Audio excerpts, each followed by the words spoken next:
ఈరోజు ప్రపంచ ఆత్మహత్యల నిరోధక దినోత్సవం సందర్భంగా ప్రజలకు ముఖ్యంగా తెలియజేయడం ఏంటంటే మెయిన్గా యూత్ ఇప్పుడున్న స్టేజ్లో చాలా ఒత్తిడికి గురవుతున్నారు.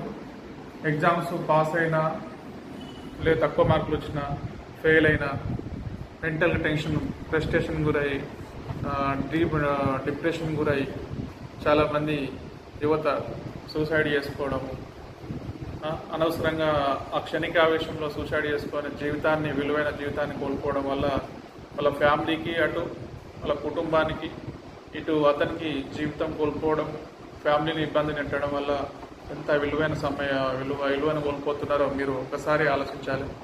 యువత క్షణికావేశం అనేది వస్తుంటుంది, కానీ ఆ 2 నిమిషాలు ఆలోచిస్తే నీకు లైఫ్ దాన్ని ముందు ఎలా అధిగమించాలనేది నీకే అర్థమవుతుంది.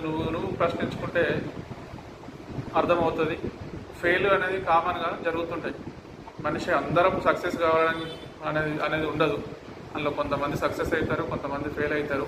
నువ్వు ఎందుకు ఫెయిల్ అవుతున్నావు అనేది నువ్వు ప్రశ్నించుకొని నువ్వు దాన్ని అధిగమిస్తే నీ జీవితం అది ఆనందంగా ఉంటుంది.